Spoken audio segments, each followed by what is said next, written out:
Greetings from the Planet Nug Podcast. I'm your host, Brett. Today we're joined by B Money Glass, a glass blower, artist, father, teacher, etc. B Money Glass, can you give us a rundown of who you are, where you're from, and what you're known for? Sure. B Money. I've been blowing glass since 2007. I got my chops from Phil Sunling up in Prism Glassworks, upstate New York. Shout out, Phil. I guess I am known for fuming, which is taking small pieces of silver and gold and vaporizing and capturing with other glass. And in that, you can achieve like the full rainbow of colors and color-changing colors. My range goes from, entry-level daily driver type of work up to exquisite one-offs and limited series. Not only do I do pipes, but I also like to make whatever out of glass, pendants, marbles, Judaica, wedding stuff, pretty much whatever's up for grabs is what I'm looking to do. For sure. Yeah, and we were talking a little bit before we got the cameras rolling about some of the colors that you get from different fuming methods and combination of fuming methods, stuff that I still don't fully grasp. And I'm sure most of our viewers take colored glass for granted as well. So it's interesting to hear how complex it is just to get glass to come out a certain color, let alone then shaping it and adding it to other things and stuff like that. Fuming is even more maddening just because there's all these different variables that go into even to applying the fume and working the fume that directly translate to what colors you'll achieve at the end. And I mean every variable. Because in theory, you're kind of spray painting the glass with these little pieces of silver and gold. Sure. So how hard are you pushing the button? How far away are you from the piece? What type of, obviously not spray painting with fire, but how aggressive is the flame that you're using after you apply the fume? What are the flames you're running to it? How hot are you getting it and working it to the final end? So you can put in all of the work into your prep work, get to the end stage, and it's just not the color hues that you're looking for, at least for me. Right. Some of the masters may be able to be narrow in and achieve the colors they want every single time. But I know me, I have to make things sometimes twice, 3 times, 4 times until I achieve the colors that I'm looking for. To really dial in that specific color in your mind. Yep. Yeah. So one of my first questions that I had was, which came first for you, cannabis or the glass blowing as an art? Or was it cannabis led you to find glass blowing? Chicken or the egg kind of question. I feel I don't want to say both or whatever. Glass blowing, before you run into cannabis only means, one thing, and that's the big flaming hole, the big metal sticks. And you find me someone that isn't attracted to it. And then when you can kind of pair it with some of the things that you already might be into, now all of a sudden you can take off with this type of thing. And the style of glass blowing that I do, which is known as lamp work or torch working or whatever, you don't need a whole team or a giant facility or something like that. You could definitely set up in your garage, basement, shed, whatever, and produce the things that you want. The cannabis aspect of it, or at least pipe collecting, allows you to continually sell pieces, and it's a very expensive sport to participate in, so you need to be able to take whatever it is that you're making and turn into some type of money to again keep the operation going, let alone any type of profit or whatever. So the two just kind of went hand in hand. I guess maybe I ran into cannabis first, and then later on in life found out about heady glass. And then when I went to school, that's when I ran into Phil. I didn't even know, when I first ran into heady glass, I didn't even know how it was made. Again, I was thinking the big flaming hole, the big metal sticks. Yeah. I ran into Phil, walked into a shop and saw him working this big giant afterburner of a torch, working this stuff. I was like, oh, now this makes so much more sense. Yeah. Yeah. More one-on-one personal kind of deal. Just in these pipes over here, that one in the front there is one of the first pipes I've ever owned. And when I was sitting there studying that thing in my room back in the day, you just think like, man, some old timers got this on an end of one of those metal sticks Yeah. and flinging it just around or blowing whatever. it. Yeah. Next thing you know, you run into Phil, and now it's all handheld. It's all right here. You're just sitting here going to town. It's kind of like fancy welding or whatever. Sure. Yeah. Very interesting stuff. I still can't like fully wrap my head around most of it, but that just means like at some point maybe Planet Nug will do a little B Money workshop, learn how to glow some glass. Yeah. That'd be sick. So you might have already touched on this, but so you first got introduced to glass art upstate with your boy. You said that's actually not true. I first got exposed to it right here on the island. Okay. You know, back in the day, there were a bunch of head shops across the island. The nicest one at the time was one called East West, which is located over here in like the Ronkonkoma type of area. Okay. Twice a year, they used to hold these monster glass parties, and that corresponded with the trade shows that are out in Las Vegas. They'd go out to the trade show, Right. re-up on all of this glass, and then bring it back, and it was just like a Thanksgiving and like a 420 party or whatever. Nice. And like people would go up into that glass room, and they would come out with like more and more expensive pieces. Everyone would be clapping and cheering when they're coming out, like, oh, look at how much money he spent. Look at how much money he spent. It was that always stuck with me, especially like, what? seeing like when I went up into that glass room and you just see some of these things. Again, this is pre-internet, pre-YouTube, pre-Instagram. Man, I'm old. But like you just see this shit and you're like, how the fuck does this happen?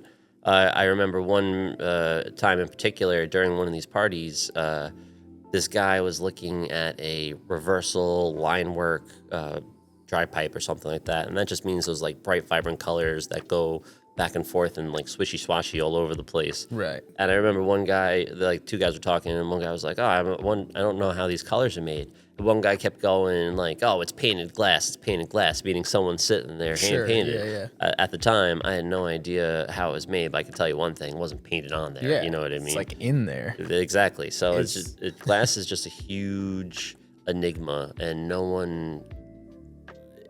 There are rare people that could tell you like the super ins and outs of anything about it. Yeah, it's very nitty gritty. Yeah. All the different like from colors to then shaping. I'm Or assuming airflow or crazy. perks. Right. Or then sizes, you go into function. all the things. Beyond aesthetics. Yeah, exactly. So that's cool. Local on Long Island, seeing things pop off, selling for a bunch. Your curiosity gets piqued. Exactly. Then you go upstate, and then boom, it just Falls into you. right. Yeah, that makes sense. It's a cool Took some little origin lessons, story. which Yeah. turned into an apprenticeship, which turned into this is what I do. Shout out to sweet. apprentices out there. It's the way to go. For sure. So that's your intro, and then you get into your apprenticeship, your classes, then apprenticeship. So that's how you decided you wanted to start blowing on your own. Was that literally just a hobby, or did you at that moment early on say like, I want to try and make things that I can make money off of, or was it just like this is just for fun? It was I just actually need like to a express myself. converging of things. One, I was finishing up school to be an economist. Okay, Hence part of the B money.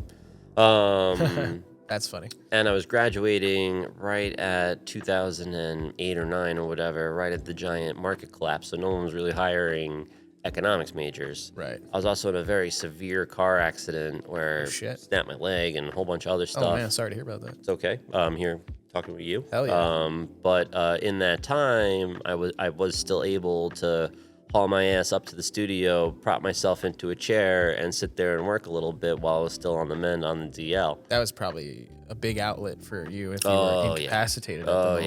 yeah, Yeah. I mean, it still sucked. Like I literally threw my leg up on top of the shop vac and Wow. sit there, went down for whatever I could do. Yeah. And in that time period, again, you know, like no one's hiring economists. I have the glass, and just kind of went heavier and heavier and heavier. And then here One I thing am. led to another. Yep. That makes sense. That's cool how like, and then a lot of people can attest to life just kind of happening like that when you start following your interests and surrounding yourself with people that you should be surrounding yourself with. Yeah, exactly. Doorways and pathways just seem to like open up. Exactly. I see we have a lot of pieces here. Are they all your pieces? Are you a collector / blower? Like, what's that looking like? I was a collector before I was a blower. Obviously, that's you get one of these things in your hands, and you're just like, man, if I ever get the opportunity to try this shit, I gotta try it. For sure. And that's what ended up happening. But you never stop collecting. In fact, actually, it makes it cooler because you get either introduced to some of these artists that you've been fascinated on for a long time. If you're lucky enough, you even get to work with some of these people, which is even cooler. Yeah. Some of these pieces on the table, one of them is a collaboration with Dosh. Dosh is not only one of the super OGs, he's in the movie Degenerate Pipe by Slinger, shout out Slinger.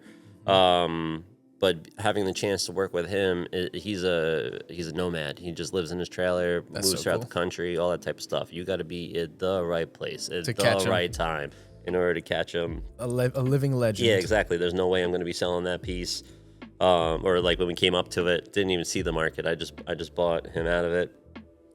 This one over here is a Hickory collaboration. Hickory was one of the first artists I met outside of Phil at Phil's place. I saw Hickory come down. He's a Vermonter, so upstate Vermont, pretty close to each other. And I saw him and Phil throw down, and like you want to talk about like not knowing anything about this world. You see the one guy doing this, and you're around him a bunch, and you learn these ways. Now all of a sudden, you see this other artist come in, and you're seeing just new techniques, new styles, new philosophy, new flames, new equipment, new everything. It's just completely eye-opening. And that first interaction had to be like maybe 2008 or something like that. Sure. It took me until like 2016, 17, 18 or something like that, basically a decade later, to have the opportunity to work with him. Wow. All that time of honing your craft. Yeah, yep. That piece in particular sold to one of Long Island's greatest collectors, shout out Pops, of Petey and Pops. When Petey was just looking to move things, I ended up buying that piece back from Petey because that's just one I want to stay in my collection the entire time. FYI, that pipe's name is Jerry. Jerry. Long live Jerry. Nice to meet you, Jerry. Nice to meet you, Jerry. That's so funny. That's super interesting that it like went, you saw it in the beginning, someone else had it for a little bit, and then you're like, I'm going to get this back in my collection. Most of my glass, I am the first owner and only owner.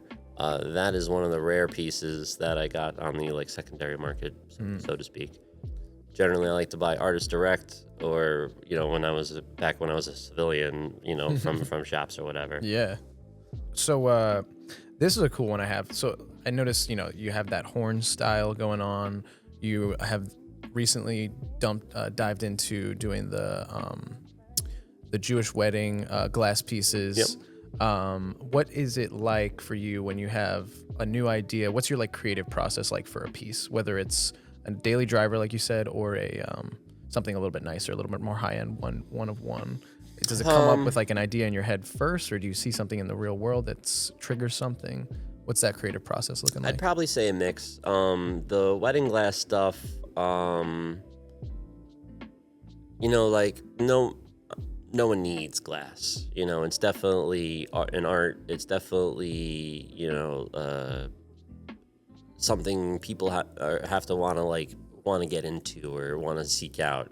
And I just happen to see that in the Jewish culture, you kind of smash this glass, and I'm always looking at things through these types of lenses where like, how can I introduce glass into the situation? Well, when you're smashing the glass to begin with, it's kind of like a no-brainer. Yeah. And like growing up on Long Island, I tried to, the pipe market is great and all, but you also have to lean into your local surroundings. And here on the island, there's a couple of cultures that run pretty rampant. The Jewish culture being one of them, drinking culture is another one, which is why not only do I do pipes and things, functional work, but I also do stemware and goblets and coffee mugs and tumblers and Judaica, this wedding glass to mezuzah conversion. When you step on the glass, you send me back the shards, and then I remelt them into a mezuzah for your home. That's awesome. I really like this work because it like all these things definitely have meanings to them, and I could tell you a story behind every single one of these pieces on the table. But, you know, there's no more higher calling than, you know, someone's special day, especially with the culture and things like that. It's very, it puts a new spin to my work, which I enjoy. I'm honestly surprised you're one of the first ones, in my opinion, to start doing that. Which Copyright. yeah, dude, Stay away. That's amazing. No, hit him up if you need that. But the crushed glass and then being melted down and turned into something new that'll live on forever in your home. And there's super synergy to that, you know, multiple pieces becoming one piece, unity, it's marriage, very all that stuff. Very yeah, symbolic. I'm about it. No, that's awesome. And I've seen a lot of your chalices and like wine glasses and cup work, like very intricate stuff, very cool, Thanks. cool stuff. So this next question is kind of a two-part. Any one or two pieces in particular that you're the most proud of, or any like collaboration piece that you're super excited that you've had the chance or opportunity to do? Sure. Yeah. I can't tell you any like 1-2 pieces that like, man, am I pumped I got to work with this person, because I'm pumped to be working with anyone. The collaborative process is a very cool, crazy thing. Like, and it doesn't happen, I find, in other medias and other art forms nearly as much. For some reason, for some reason, in the pipe market or in this kind of lamp working, torch working world, collaboration is very huge, and like it costs so much to do. I don't think people realize it, like, especially if you're going somewhere and working with the person directly. Like, there's two types of collabs. You can mail parts to somebody and, you know, just have them put whatever together, and there's nothing wrong with that. But when you're actually in the same room with each other, you know, that takes a lot. You gotta rip up your entire studio, whatever type of prep work you're gonna do beforehand. Rip up your entire studio, travel to wherever, set up your studio equipment that you're gonna need next to the other one, hatch out a plan, draw it all up, make all the pieces, make all the sizing right. He likes to work one way, or she, you like to work another way. You know, it takes a lot of communication, a lot of everything to even get a coherent piece. Like, it's so easy just to like jam some things on the outside. I call it like cake topping or whatever, and like say like, boom, this is a collab, which no, but like, you know, full integration is definitely cooler. And like at some points, you know, you want to like keep going, making it crazier and crazier and headier, but Sure. there comes a point where sometimes the price tag can become prohibitive of like how much work, how much time, how much effort, how much technical skill any one of these things might take, and the price tag you want to associate with it. Sometimes you have to like pull back a little bit. This way, kind of Start getting crazy. Yeah, Start getting out of hand. Exactly. Two super creative people. Yeah. Just Now wanna you're push stuck. the Now limit. you're stuck with this awesome piece, which is dope, but it may not be going anywhere anytime soon. And like, not that everything's got to sell instantaneously, but like, you know, you are doing, and like, the artist in you is just like, screw it. The art just needs to come out. Don't worry about the price tag. You just want to get it out there. But at the same time, like, National Grid don't care how heady you are. You know what I mean? PSAG don't care how heady you are. So you're just burning fumes. Yeah. But it makes sense if your mind just wants to keep going with the creative process. And Yeah. your spirit wants to express itself. Yeah. Totally get that. But that leads right into my next, like one of my final questions here, which I get a lot of questions in as I'm a bud tender with some of our glass pieces on the floor in the showroom. But people go, why so much?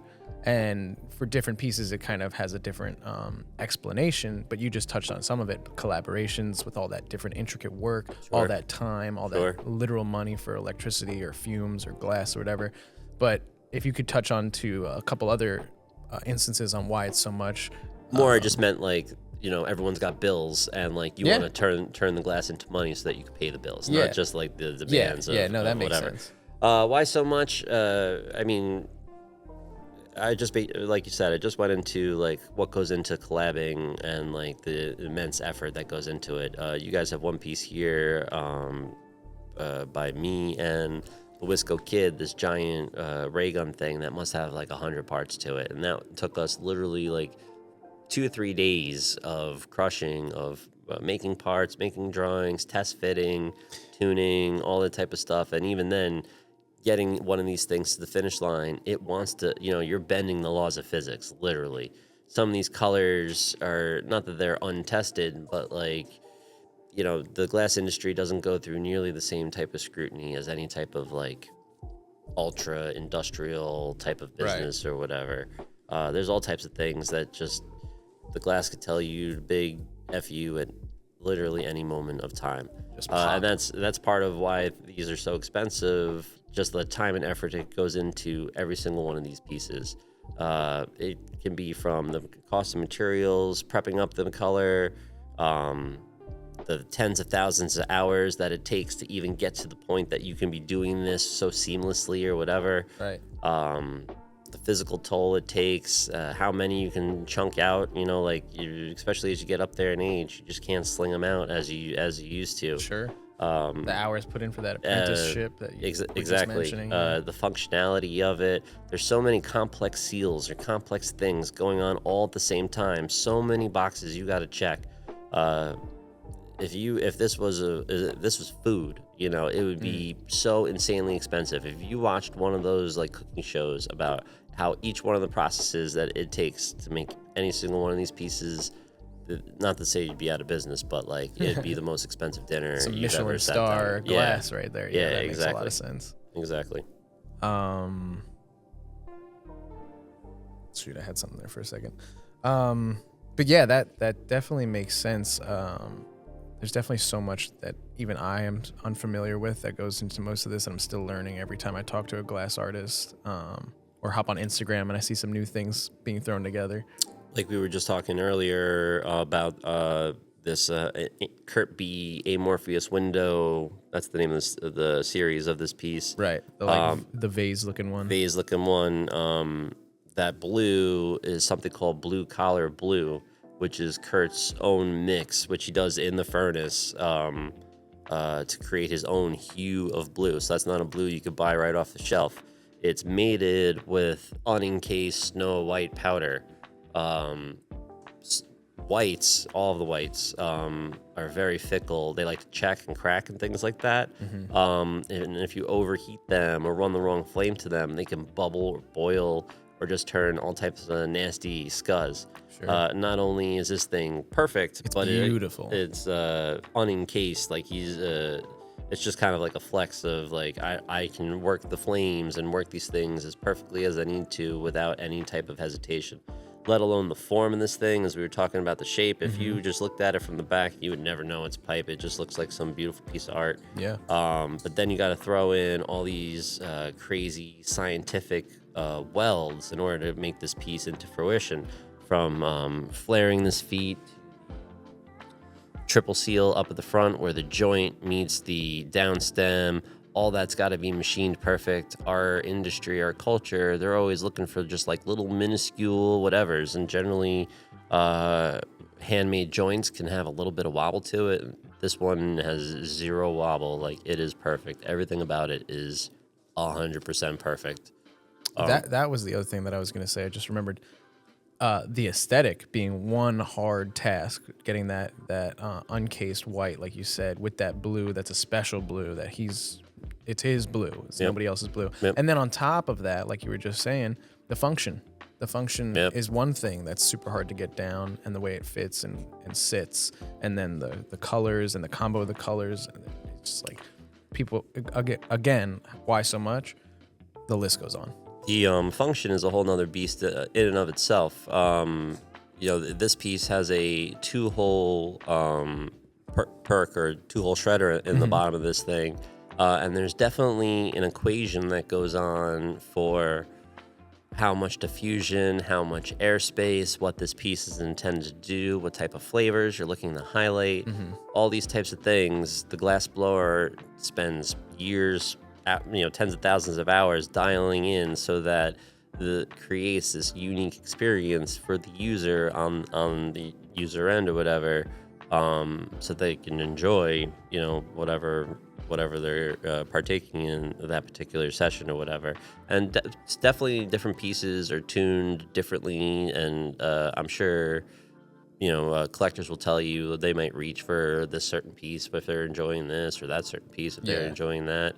I could tell you that 2-hole and 3-hole diffusers are definitely the most popular ones out there, but it can go, it's like a scale from like back pressure, chug to shred, and you're kind of somewhere in between on that scale. And everyone's got like a different preference to it by both users and the producers or whatever. The more diffusion you have, the more shred you have. Sometimes you can take more. So again, everyone's got kind of different preferences on how it feels and what they like to reach for. Yeah, that makes sense. On my my own personal rig I have at home for concentrates, it's a real easy light pull, no restriction really, and I like that for the most part. Get that terp pillar spinning. Yep. But I've hit in some other friends' rigs and stuff like that, and a lot harder of a pull, but you get that deep chug. So those are like things you're mentioning there, and each time I'm kind of in the mood for different things. Usually I like the lighter pull. Yeah. But me too. Depends. Kind of depends. I like if there's a crazy water function, then I get the deep chug. Yep. But yeah, no, super cool pieces that you brought in here. I don't have too much else on my list, but I had a lot of fun talking to you. Yeah, this was great. That definitely like informed me of a lot of cool, intricate things that I wasn't totally aware of. Sure, we're gonna do this again sometime. Yeah, definitely. Where can people keep up to date with what's going on in the world of B Money? Sure. The Instagram is a great place to start at B_money_glass. You can always Easy. check out the website, bmoneyglass.com. Nice. Also new jewishweddingglass.com. That's currently under construction, but you can check that out.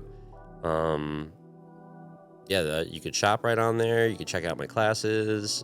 Hit me up direct, whatever. For sure. Oh, and we have some B Money glass in Planet Nug on the showroom floor. More So you can landing check soon. it out here. More coming ASAP. Yep. And then I think I have a note for April 11th. We have the Fern 20 tour from 6 to 9 in Planet Nug. It's going to be a community arts event highlighting B Money and some of his pieces. I'm going to be here. I'll have a full spread out. Come check it out. Chop it up. We'll talk some glass. I'll answer any questions you got. It's going to be a good time. Yeah, come ask B Money all about the glass. But it's been real. Thank you for coming in. Yeah. I really enjoyed this. And then that's pretty much it, everybody. It's the Planet Nug Podcast. I'm Brett. Thanks for tuning in, and we'll see you in the next one.